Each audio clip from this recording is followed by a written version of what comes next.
नमस्कार दोस्तों, आज की कहानी बहुत ही मजेदार कहानी है। आप लोग बहुत मजा आएगा। वीडियो को अंत तक दिखे। मेरा नाम करीना है। घर में मम्मी पापा और मैं रहते थे। एक दिन अचानक फोन आया कि बुआ के लड़के का एक्सीडेंट हो गया है। सो मम्मी पापा को तुरंत जाना पड़ा। मेरे एग्जाम आने वाले थे इसलिए मैं नहीं गई। घर पर मैं अकेली ही थी। उस दिन मौसम भी अलग रंग में था। रुक रुक कर बारिश हो रही थी। बिजली चमक रही थी। थोड़ा अजीब सा महसूस हो रहा था, परंतु मैं अपने को दिलासा दे रही थी कि बस एक रात की ही बात है, मैं रह लूंगी। रात के 11 बजे थे। अभी मुझे और पढ़ना था। सोचा चलो एक चाय पी ली जाए, फिर पढ़ाई करूंगी। मैं किचन की तरफ बढ़ी ही थी कि तभी जोरदार ब्रेक लगने की आवाज आई और फिर एक चीख की।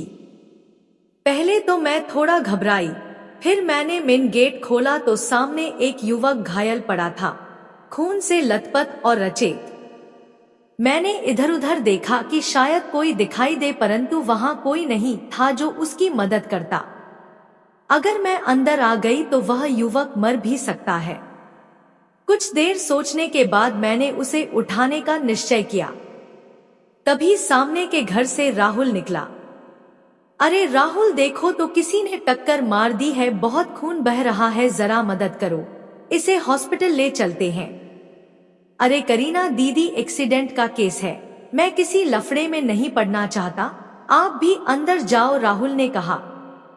अरे कम से कम इसे उठाओ तो, मैं फर्स्ट एड लगा देती हूँ। और जरा देखो कोई मोबाइल वगैरह पड़ा है क्या आसपास। राहुल ने इधर उधर देखा तो कुछ दूर एक मोबाइल पड़ा था। उसने उठाकर मुझको दे दिया और फिर हम दोनों ने सहारा देकर युवक को ड्राइंग रूम में सोफे पर लेटा दिया। उसके बाद राहुल चला गया। मैंने उसकी पट्टी कर दी। फिर मैंने देखा कि वह कांप रहा है, तो मैं अपने पापा के कपड़े ले आई और बोली कि आप कपड़े बदल लीजिए, परंतु वह बेहोश था। फिर थोड़ा हिचकते हुए मैंने उसके कपड़े बदल डाले। मुझे थोड़ा अजीब लगा, लेकिन अगर मैं उसके कपड़े नहीं बदलती तो चोट के साथ से बुखार भी आ सकता था। फिर उसने बेहोशी हालत में बोला, ओह राखी, थोड़ा कहराते हुए वह अजनबी युवक बुदबुदाया।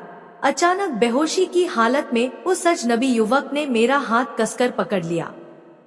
एक पल को मैं घबरा गई, फिर बोली, अरे हाथ तो छोड़िए, मगर वह तो बेहोश था।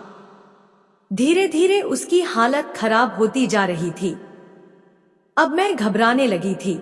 अगर इसे कुछ हो गया तो क्या होगा। मैं ही पागल थी जो इसे घर ले आई। राहुल ने मना भी किया था, मगर मैं ही नहीं मानी, पर ना लाती तो यह मर जाता। मैंने तो सोचा कि पट्टी करके घर भेज दूंगी, पर अब क्या करूं। तभी अचानक जोर से बिजली कड़की और उसने बेहोशी में ही मेरा हाथ जोर से खींचा और मैं उसके ऊपर गिर पड़ी और फिर अंधेरा छा गया।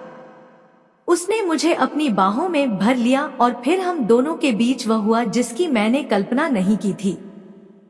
सुबह होने को थी, उसकी हालत बिगड़ती जा रही थी। मैंने एम्बुलेंस बुलाई और उसे हॉस्पिटल ले गई। उपचार मिलने के बाद युवक को होश आया तो डॉक्टर ने उसे मेरे बारे में बताया कि मैं ही उसे यहाँ लाई थी। तब वह युवक बोला, धन्यवाद देना तो आपके लिए बहुत छोटी बात होगी करीना जी, समझ नहीं पा रहा कि मैं आपको क्या दूं। कुछ नहीं, बस आप जल्दी से ठीक हो जाएं, मैंने कहा। वह बोला, मेरा नाम अमित है और मैं एक कंपनी में काम करता हूँ। कल मेरी गाड़ी खराब हो गई थी। मैं मैकेनिक की तलाश में अपनी गाड़ी से बाहर आया था, तभी एक कार मुझे टक्कर मारकर चली गई। फिर उसके बाद मेरी आंखें यहाँ खुली। आपने मेरी जान बचाई, आपका बहुत बहुत धन्यवाद, वरना राखी मेरा इंतजार ही करती रह जाती। अमित जी, क्या आपको रात की बात बिल्कुल याद नहीं, मैंने पूछा। क्या मतलब, कौन सी बात, अमित बोला। नहीं, मेरा मतलब वह कौन था जिसने आपको टक्कर मारी थी। मैं जानबूझकर असलियत छिपा गई। नहीं करीना जी, मुझे कुछ याद नहीं आ रहा, दिमाग पर जोर डालते हुए अमित बोला। हाँ, अगर आपको तकलीफ ना हो तो कृपया मेरी वाइफ को फोन कर दीजिए, वह परेशान होगी। अब मुझको अपने चारों ओर अंधेरा दिखाई देने लगा। उफ, यह इमोशन होकर मैंने क्या कर डाला। और अमित, वह तो निर्दोष था और अनजान भी। जो कुछ भी हुआ एक झटके में हुआ और बेहोशी में।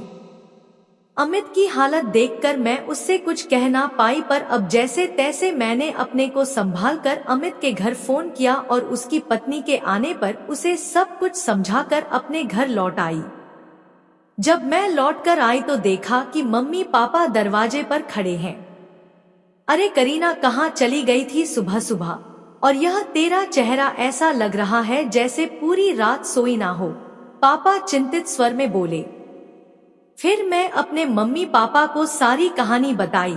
फिर पापा मेरे सर पर हाथ रखते हुए बोले, बेटा तू बहुत बढ़िया काम किया है, किसी को हेल्प करना चाहिए, इसलिए दोस्तों इंसान इंसान के काम आते हैं।